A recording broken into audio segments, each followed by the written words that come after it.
नमस्कार दोस्तों, DD red के एक और रिएक्शन वीडियो में आप सभी का स्वागत है। लेकिन रिएक्शन देने से पहले ये नेपाल के ऊपर वीडियो है और मैं नेपाल के सभी लोगों से कहना चाहता हूं कि भारत आपके साथ खड़ा है। भारत कोई मौका नहीं छोड़ेगा आपकी मदद करने के लिए। जिस तरह की मदद चाहिए वो सारी मदद भारत की तरफ से दी जाएगी। हम नेपाल के लोगों को अपना भाई समझते हैं। नेपाल की जो जनता है वो हमारी भाई बहन है। आपके माँ बाप हमारे माँ बाप हैं और मैं ये अपील करना चाहता हूँ देश भर से कि भाई जिसको जैसे मौका मिल रहा है नेपाल की मदद करिए। नेपाल के हमारे भाइयों की मदद करिए, हमारी बहनों की मदद करिए, हमारी माताओं की मदद करिए, क्योंकि इस त्रासदी की इस घड़ी में हम सारे नेपाल के साथ खड़े हैं। और मैं जो भी आदमी हूं, जितना भी पहुंच पाया हूं, मैं अपनी तरफ से आवाज ये आह्वान कर रहा हूं कि आइए हम सब मिलकर नेपाल की मदद करें। नेपाल के लोगों को इस बात का एहसास नहीं होना चाहिए कि उनकी इस दुख की घड़ी में उनके साथ कोई नहीं है, हम हैं। देखिए, हमारे साथ रिलेशन नेपाल के हैं ना, वो बेटी रोटी के हैं। और खास करके मेरा जो अपना राज्य है बिहार और उत्तर प्रदेश, इन दोनों राज्यों के संबंध अलग हैं नेपाल से। हमारे रिलेशन हैं, बहुत पुराने रिलेशन हैं, आना जाना है। तो मैं चाहता हूं कि बिहार और यूपी के लोग ज्यादा से ज्यादा नेपाल की मदद करें। इस दुख की घड़ी में उनके साथ खड़े रहें। मदद किसी भी तरह की हो सकती है और हमें मदद करनी पड़ेगी और करनी चाहिए। यह हमारे घर का ही मामला है। नेपाल हमारा घर है। हम नेपाल को अलग नहीं समझते। नेपाल की धरती हमारे लिए बड़ी पावन है। मैं तो कई वीडियोस में कह चुका हूं, नेपाल की धरती हमारे लिए बहुत पावन है। तो ये मौका मिला है उस पावन धरती के लिए कुछ करने का। तो मैं चाहता हूं कि हम सब मिलकर नेपाल की मदद करें, नेपाल के साथ खड़े हों। और देखिए, भारत की सरकार वो ऑलरेडी काम पर लग चुकी है। मैं आपको तस्वीरें दिखा देता हूं। ऑलरेडी कई खेप इंडियन एयरफोर्स के जहाज से मदद पहुंच चुकी है। इनमें खाना है, पानी है, राशन है, वो टेम्पररी ब्रिज बनाए जाते हैं वो भी हैं, मेडिकल सुविधाएं हैं, टेंट हैं और भी बहुत कुछ है जिनकी ज़रूरत नेपाल के हमारे भाइयों को पड़ने वाली है, हमारी बहनों को पड़ने वाली है। उनको कमी नहीं होनी चाहिए दोस्तों। जब हम अपने दुश्मन देश तुर्की को कर सकते हैं तो हम नेपाल को क्यों नहीं कर सकते। और मैं कहता हूं कि जो दिल्ली में नेपाल की जो एम्बेसी है वहां पर हमें सामान पहुंचाना चाहिए। जिस तरह से तुर्की की एम्बेसी ने वीडियो बनाया था ना कि लोगों ने सामान भर दिया जब तुर्की में अर्थक्वेक आया था, तो मैं कहता हूं कि यह मौका है। और नेपाल तो हमारा भाई है। नेपाल की धरती हमारे लिए पूजनीय है।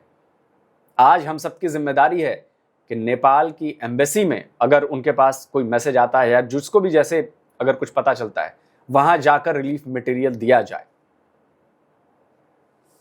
क्या दोस्तों मैं गलत कह रहा हूं क्या? जब हम दुश्मनों की मदद कर सकते हैं तो अपने भाइयों की मदद नहीं कर सकते हम? तो प्लीज जैसे भी बन सकता है, जो भी रिलीफ आप दे सकते हैं, प्लीज दीजिए। भारत सरकार अपना काम कर रही है, टीम जा रही है, पहुंच चुकी है, राहत सामग्री पहुंच चुकी है। अगले कुछ दिनों में बहुत कुछ जाने वाला है, कुछ घंटों में मैं कह रहा हूं बहुत और भी बहुत कुछ जाएगा।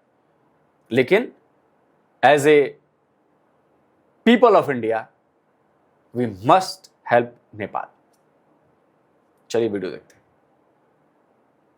ऐसा खतरनाक सैलाबी रेला कि पूरे पूरे देहात को एक लम्हे में सफा हस्ती से मिटा दिया। सब कुछ बह गया। अभी तक इसकी हतमी वजह किसी को मालूम नहीं, लेकिन जो कुछ रिपोर्ट हो रहा है उसमें यही है कि शायद ग्लेशियर का एक बड़ा टुकड़ा टूटकर गिरा। उसने दरिया के अंदर जाकर पानी की रवानी को बंद कर दिया, मतलब एक आरजी डैम बन गया। और फिर जल्जले की वजह से वो डैम टूटा और इतना ज्यादा पानी और उसके अंदर पत्थर और दूसरा साजो सामान जो है वो ऊपर, आप ये कहिए कि ऊंचाई से नीचे की तरफ बहा। कि उसके बाद ये जो फुटेज हम आपको चाइना से भी और नेपाल से भी, दोनों तरफ की ये फुटेज है, ये जो आपको दिखा रहे हैं, वहां पर इस तरीके से सफा हस्ती से देहात के देहात और लंबी चौड़ी बिल्डिंग्स, शहर, जो भी इलाके वहां पर आते थे इसकी जद में, उनको बहा कर ले गया। अभी तक सैकड़ों हलाकतों की या हजारों हलाकतों का खदशा है। रॉयटर्स रिपोर्ट कर रहा है, जो तिब्बत का इलाका है वो और दूसरी तरफ नेपाल का इलाका, उनकी जो सरहद है वहाँ पर ये सब कुछ हुआ है। और यहाँ पर बहुत सारे टूरिस्ट भी थे, अमेरिका के, ऑस्ट्रेलिया के, कोई 10-12 ममालिक के शहरी जो यहाँ पर टूरिज्म के लिए या आपको पता है कोपैमाई के लिए, इन मामलात के लिए वहाँ पर मौजूद थे। वो भी खदशा है कि इसमें बह गए हैं। बहुत सारे इन ममालिक के लोग भी मिसिंग हैं। खतरनाक और इसमें भारत के लोग भी बहुत ज़्यादा मिसिंग हैं। अब तक रिपोर्ट के मुताबिक एनडीटीवी की रिपोर्ट है, 288 Indians missing after Nepal floods, 21 rescued, says centre. सरकार ने बताया है कि 288 भारतीय जो हैं वो लापता हैं। इसमें 21 को बचाया गया है, लेकिन हालात अभी भी अच्छे नहीं हैं। रेस्क्यू वर्क चल रहे हैं। जो लेटेस्ट खबर आ रही है उसके मुताबिक जो नेपाल में फ्लैश फ्लड आया उसमें अब तक 332 से ज़्यादा बॉडीज़ को निकाला जा चुका है, रिकवर किया जा चुका है। और ये संख्या आने वाले कुछ दिनों में और ज़्यादा बढ़ेंगी। सैकड़ों लोग गायब हैं, अभी लापता हैं, बच्चे, महिलाएं, परिवार के परिवार गायब हैं। मौका ही नहीं मिला ना। वो तस्वीरें रोंगटे खड़ी करने वाली हैं, डराने वाली हैं। मौका ही नहीं मिला। खतरनाक सैलाबी रेला और बड़ी हलाकतों का यहां से खदशा है। तो ये पहली खबर थी जो आपके सामने रखनी थी। सर क्या कहना चाहेंगे कि क्या लगता है कि इंडिया जो है वो दिन ब दिन काफी कंट्रीज की जो है जरूरत बनता जा रहा है? देखिए, ऐसा है कि इंडिया एक सबसे पहली बात तो यह है कि बहुत बड़ा कंट्री है, इसकी पॉपुलेशन बहुत ज्यादा है और दुनिया में नंबर 1 पे पॉपुलेशन के हिसाब से है। तो नेपाल एक छोटा सा कंट्री है जिसकी डिपेंडेंसी इंडिया पे आएगी, हर सूरत में आएगी। तो और दूसरी बात यह कि नेबरिंग कंट्रीज, ये क्या लॉजिक हो गया भाई? तो फिर तो 5वीं या 6ठी सबसे बड़ी आबादी के लिहाज से जो कंट्री है वो तो पाकिस्तान है। तो पाकिस्तान पर नहीं आएगी जिम्मेदारी, डिपेंडेंसी? क्या वाहियात लॉजिक आप लोग देते हैं यार। आबादी का डिपेंडेंसी से क्या मतलब है?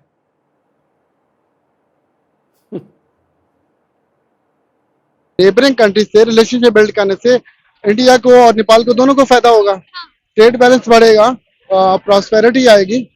तो नेबरिंग कंट्री जैसे हमारी नेबरिंग कंट्री है चाइना, हमारे चाइना से अगर अच्छे रिलेशन हैं या दूसरे कंट्री से अगर अच्छे रिलेशन होते हैं तो इसमें इकोनॉमी में बूस्ट आता है। ठीक है। तो इकोनॉमी बूस्ट आएगा तो लोगों के साथ खुशहाली आएगी।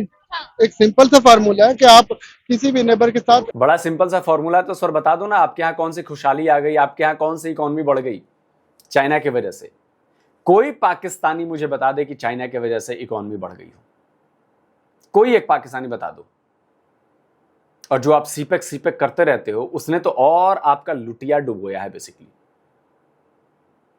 और ये मैं नहीं कहता, ये आपके यहां के बहुत बड़े बड़े मजबूत लोग कहते हैं। शब्बर जैदी कह रहे हैं, सुनिए। पूछेंगे ना कि पाकिस्तान की इकोनॉमी सही किस तरह हो सकती है, मैं आपको पता है क्या जवाब दूंगा, आप शॉक हो जाएंगे जी। आप चीन से तिजारती ताल्लुकात बंद कर दें। ये बात ठीक है आपकी, नहीं मैं बिल्कुल शॉक नहीं होऊंगा। जितना नुकसान चाइना ने पाकिस्तान की इकोनॉमी को पहुंचाया है इतना अमेरिका ने नहीं पहुंचाया। मैं अगर पाकिस्तान में अगर कोई आदमी पहले दिन से सीपेक के खिलाफ है वो शब्बर जैदी, और मैंने 25 साल पहले कहा था ये बकवास ड्रामा है, इसमें कुछ नहीं होने वाला। $2 अरब की हमारी एक्सपोर्ट है। वो मुझे कहता था इमरान खान रशिया कई, मैंने कहा रशिया कई में एक प्लांट आ जाए मैं नाम बदल दूंगा आपका, ग्वादर चल के दिखा दे मुझे क्या हुआ 25 साल। गेम चेंजर है, गेम चेंजर है, गेम चेंजर है। लोगों को बेवकूफ बना के आपने प्लांट लगवा दिए बिजली के, तबाही कर दी मुल्क के अंदर। चाइना का फ्री ट्रेड एग्रीमेंट आप बंद कर दें, आज पाकिस्तान की इंडस्ट्री चल जाएगी। सुन लिया? तो ये मत कहो उस देश की मंशा आपकी मदद करने की है कि नहीं है। चाइना कभी किसी की मदद नहीं करता, चाहे कोई भी हो। उल्टा भारत हमेशा मदद करता है। मालदीव की मदद की हमने, श्रीलंका की मदद की हमने, नेपाल की कितनी बार मदद की है हमने, टर्की की मदद की है हमने, अफगानिस्तान की मदद कर रहे हैं, भूटान की करते ही करते हैं। आप हमें बताओ ना, हमारी नीयत बड़ी साफ है, हमारी नीयत नेक है। जब कोई मुसीबत में होता है हमारा पड़ोसी देश या दुनिया में कोई भी, हर जगह, और सिर्फ इसी की बात नहीं कर रहा, दुनिया में जहां जहां कोई नेचुरल डिजास्टर आया, कोई दुर्घटना हुई, घटना हुई, भारत सबसे पहले मदद लेकर पहुंचा है। भारत फर्स्ट रिस्पॉन्डर्स में से रहा है। आप गूगल पर सर्च कर लीजिए, दुनिया के किसी कोने में,